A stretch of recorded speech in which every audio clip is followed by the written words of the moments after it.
Talitha, cum. Get up, girl. You're not dead yet.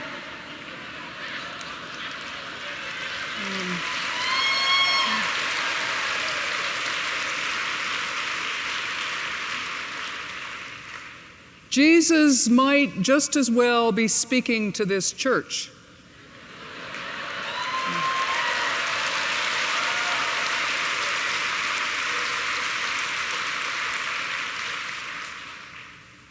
This event comes after an aging woman is healed of her hemorrhage when she finds the courage to reach out and touch Jesus' robe.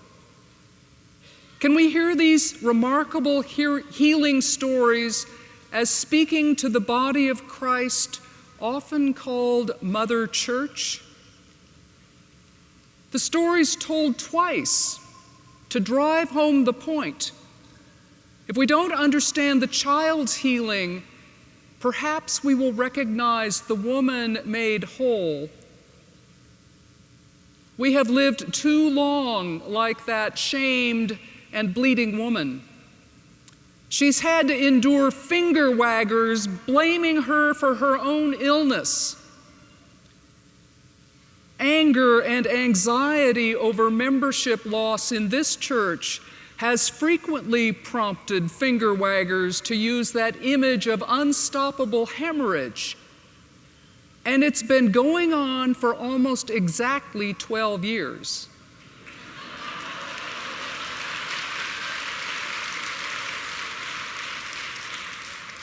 "12 years since we began to tell the truth about who we were and are meant to be.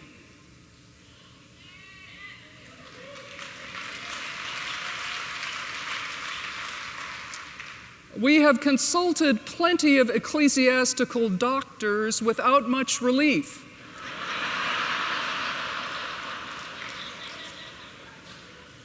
Until we began to find the temerity to reach out and touch Jesus' robe. It's the same temple-filling hem we heard about on Friday. The bleeding began to be staunched when we found the courage to reach out and touch the face of God, to see God at work in new contexts, and to have the confidence to claim our experience of the divine presence. We don't know why the woman in the gospel story was bleeding, though we're learning plenty about how women are mistreated and abused all across the world. Part of our healing as a church has been the willingness to tell the truth about that. Teaching about human trafficking and rape as a weapon of war has begun to restore bleeding women to wholeness. Tending the rainbow bruises and wounds from all sorts of violence has brought new life into this body. Like too many girls in the world today, the daughter of Jairus is not referred to by her own name. She's known only in relation to her father, whose name means God enlightens. He pleads her cause, asking Jesus to lay hands on her so that she might be healed and live. Many have prayed similarly for this church, and this gathering is a sacramental expression of that plea. Girls and boys at camp in Dallas get it. They've made a video for us with illustrated prayers in Spanish and English. Guide us to perceive what is right and grant us the courage to pursue it and the grace to accomplish it. They finish it by saying, "We believe in you." The gospel story begins with Jesus crossing the sea to the other side. Jesus has just left Gentile country, where he's delivered a man from near death, a man who's been living in the graveyard, possessed by a legion of demons. Jesus comes back to the Jewish side of the lake and heals this girl and woman. The Good Shepherd is at work healing everywhere and everyone. And that story cannot be contained, even when he tries to shush people. The healing and enlivening of this body have come in the same way, by crossing over into new territory. We saw it in the aftermath of Katrina, as people from across the spectrum of this body went to New Orleans and the Gulf Coast to muck out houses and build new homes. We've seen daughters rising and growing in Brazil and Philippines and elsewhere as relationships change to ones of greater equality. We are now sister churches, interdependent parts of the body, rather than parent and child. We're beginning to see new life in the bleeding one as we confront the violence around us, particularly the war that guns are unleashing on the innocent in these United States. We will see the body rise as we address the death and violence that continues to be perpetrated here and around the world. The grassroots peacemakers in the West Bank are finding the courage to reach out and touch the robed image of God in their neighbors. The same thing is happening in war zones, where churches are teaching healthy and life-giving images of manhood.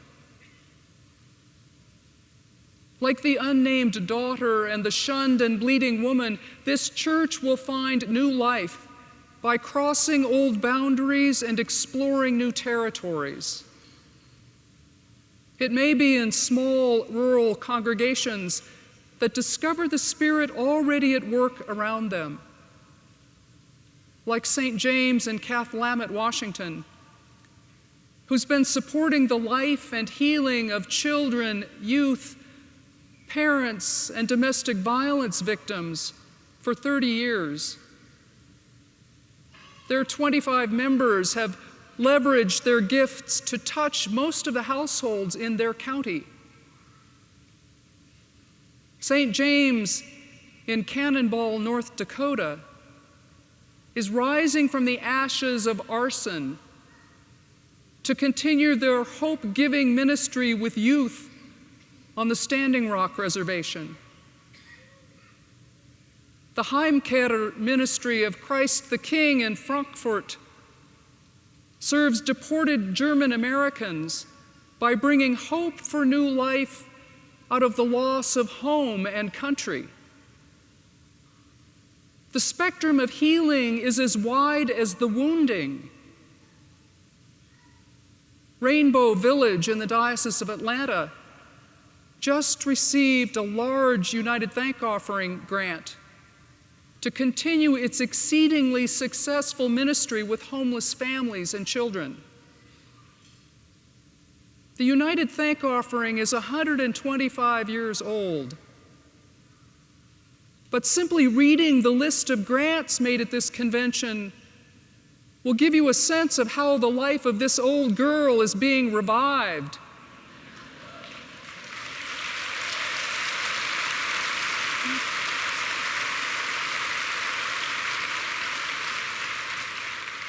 Revived by work with the least and the lost and the left out.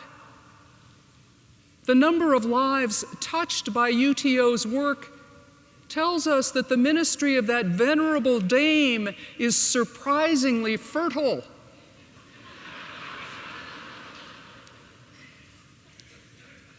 There are some other venerable bodies celebrating jubilees this year as well. 75 years ago, in the midst of the war in Europe, the Presiding Bishop's Fund for World Relief emerged in response to the growing need to aid and resettle refugees. Some 90% of those displaced persons are women and children. Crossing cultural and language boundaries to meet the face of God brings new life to resettled migrants and to those who welcome strangers. Episcopal Relief and Development and Episcopal Migration Ministries are the offspring of that work, and they're showing us the supple vigor and greenness of youth. Did you see the refugee tent? Did you get to see the virtual reality glimpse of how its inhabitants find new life? Go explore Episcopal Relief and Development's photo exhibition of vigorous and abundant life emerging from devastation and death and despair. Mother Church will continue rising from the dead if we keep crossing into new territories in our backyards, prisons, city parks, and pockets of despair here and across the globe. If we believe, if we're faithful, we know that ancient truth remains. Resurrection is always emerging from death. That healing may cost plenty of blood, sweat, and tears, but it's rooted in the firm belief that God does enlighten, heal, and deliver. Pay no attention to the finger wagging. Turn around and look for the hem of Jesus' robe. Go searching in new territory. Reach out and touch what is clothing the image of God. Give your heart to that search, and you will not only find healing, you will become healing. Share what you find, and you will discover that abundant life for which all God's children have been created. And indeed, the Lord will turn weeping into dancing. Talitha, cum. Get up, girl, and boy, and woman, and man, get up and dance.